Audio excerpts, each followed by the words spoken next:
তাবু আরেকটা তাবুর সাথে সবগুলো মিল, পার্থক্য করা যায় না। আর এই যে বড় বিল্ডিংটা দেখছেন, এগুলো হলো বাথরুম।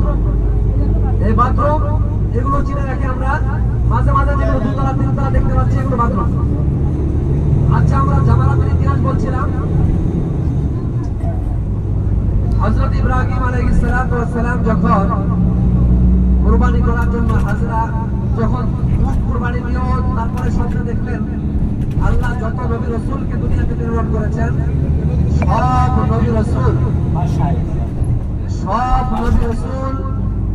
তারা যে স্বপ্ন দেখেছেন সেটা সত্য। নবী রাসূল যে স্বপ্ন দেখতেন, রুইয়া নবী সাল্লাল্লাহু আলাইহি ওয়াসাল্লাম হক, নবীদের স্বপ্ন সত্য। রুইয়াতুল আম্বিয়া হক, নবীদের রাসূলদের স্বপ্ন সত্য, বাস্তবে ঘটার মতো সত্য। হযরত ইব্রাহিম আলাইহিস সালাম যখন প্রিয় বস্তু কুরবানি করলেন, 100টা উট কুরবানি করেও বারবার স্বপ্ন দেখছেন নিজের সবচেয়ে প্রিয় বস্তু কুরবানির জন্য, তখন তিনি মনে করলেন যে আমি বৃদ্ধ বয়সে আমার যে সন্তান লাভ করেছি তার থেকে বেশি প্রিয় তো আমার কাছে আর কিছু নেই।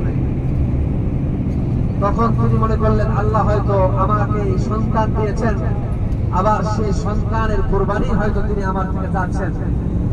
তিনি নিজের সন্তানকে জানালেন, যে আমাকে তো আমি স্বপ্নে আরাফিল মানাম, হে আমার সন্তান, আমি তো দেখছি যে আমি অবশ্যই স্বপ্ন দেখেছি আন্নি আযবাহুকা, আমি তোমাকে কুরবানি করছি, জবাই করছি। আনতুর মাযা তারা, তুমি কি মনে করো, আমাকে কিছু জানাও, তোমার মতামত কি? হযরত ইসমাঈল আলাইহিস সালাম সাথে সাথে বললেন, ক্বালা ইয়া আবাতি ফাআল মা তু'মার, হে আমার বাবা, আপনি কি মনে করেছেন আমি কি আল্লাহর সিদ্ধান্ত, আপনার সিদ্ধান্তের বাইরে যাব? আল্লাহ আপনাকে যা আদেশ করেছেন আপনার সত্য সত্য, আপনার স্বপ্ন সত্য। আপনি আমাকে কুরবানি করেন, আপনাকে যেমন আদেশ করা হয়েছে ওই আদেশ আপনি যথাযথভাবে পালন করেন, আমি আপনার সাথে আপনাকে সহযোগিতা করবো ইনশাআল্লাহ। সুবহানাল্লাহ। যেমন বাপ তেমন বেটা, বাবাও নবী বেটাও নবী, তাদের আল্লাহর প্রতি ভালোবাসা, শ্রদ্ধা, আল্লাহর প্রতি দরদ, আল্লাহর প্রতি আসক্তি একই রকম। নিজের জান কুরবান করবেন, তারপরেও আল্লাহর হুকুমের বাহিরে তারা যাবেন না। সুবহানাল্লাহ। আল্লাহ রাব্বুল আলামিন স্বপ্নের মাধ্যমে হযরত ইব্রাহিম আলাইহিস সালামের যে পরীক্ষা নিয়েছেন, হযরত ইব্রাহিম আলাইহিস সালাম যখন তার সন্তানের সাথে পরামর্শ করলেন, ইসমাঈল আলাইহিস সালাম বললেন যে আপনাকে যা আদেশ করা হয়েছে আপনি সেটাকে যথাযথভাবে পালন করেন। ফাফআল মা তু'মার, আপনি যে ব্যাপারে যেভাবে আদিষ্ট হয়েছেন আমাকে সেভাবে আপনি করেন। সাতাজিদুনি ইনশাআল্লাহু মিনাস সাবিরিন, হে আমার বাবা, আপনি চিন্তিত হবেন না, আপনি ধৈর্যশীলদের অন্তর্ভুক্ত আমাকে ভাবেন। সুবহানাল্লাহ। তাহলে দেখেন, আমরা এখানে আরেকটি আমল আমাদের আছে, পাথর নিক্ষেপ যেমন একটা আমল, এখানে আরেকটা আমল আছে কুরবানির আমল, তার মানে দামে শুকর। তো ইসমাঈল আলাইহিস সালামকে কুরবানি করার সময় তিনি যখন বাবার সাথে পরামর্শ হলো, বাবা যখন তাকে কুরবানি করতে চাইলেন, তিনি অন্য কিছু বলেন নাই, একটি চমৎকার সান্ত্বনা বাবাকে দিয়েছেন। নিজে কুরবানি হয়ে যাবেন, নিজের জীবন উৎসর্গ করবেন আল্লাহর জন্য। তারপরেও তিনি কিন্তু বলছেন সাতাজিদুনি ইনশাআল্লাহু মিনাস সাবিরিন, ইনশাআল্লাহ আল্লাহ চাইলে আমাকে আপনি ধৈর্যশীলদের অন্তর্ভুক্ত পাবেন। মৃত্যু অনিবার্য, কুরবানি হওয়া অনিবার্য, হতেই যাচ্ছে আল্লাহর শান। ততক্ষণ পর্যন্ত কিন্তু তারা জানেন না যে আমরা আসলে কুরবানি হব কি হব না, আমাদের পরিবর্তে জান্নাতি দুম্বা আসবে কি আসবে না জানে না।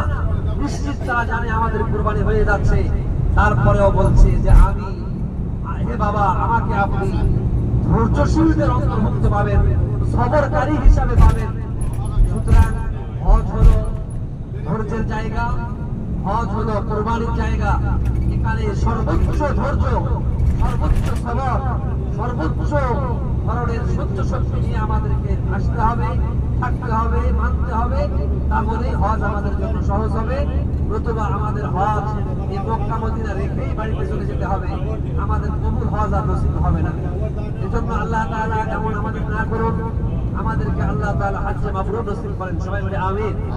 তো সেখানে তার মাকে বললেন, তুমি সন্তানকে একটু সাজিয়ে গুছিয়ে দাও, আমি একটু তাকে নিয়ে ঘুরতে যাব। এইতে ঘুরতে বের হয়ে যাওয়ার সময় শয়তান ইসমাঈল আলাইহিস সালাতু ওয়াস সালামকে যে তিন জায়গায় ধোঁকা দিচ্ছিলেন, ওয়াসওয়াসা দিচ্ছিলেন, হযরত ইসমাঈল আলাইহিস সালাম বাবার সাথে হাঁটছেন আর শয়তানের ধোঁকা দিয়ে ধরতে পারছেন। তিনি আউযু বিল্লাহি মিনাশ শাইতানির রাজীম এভাবে বলে বলে ওই শয়তানদেরকে পাথর মারা শুরু করছেন। আল্লাহর কাছে এই ছোট বাচ্চা এই পাথর নিক্ষেপ করা, শয়তানকে পাথর মারার ঘটনা এত পছন্দ হয়েছে, কিয়ামত পর্যন্ত যারা আসবে হজ করবে তাদের জন্য পাথর মারাকে অপরিহার্য করে দিয়েছেন। সুবহানাল্লাহ।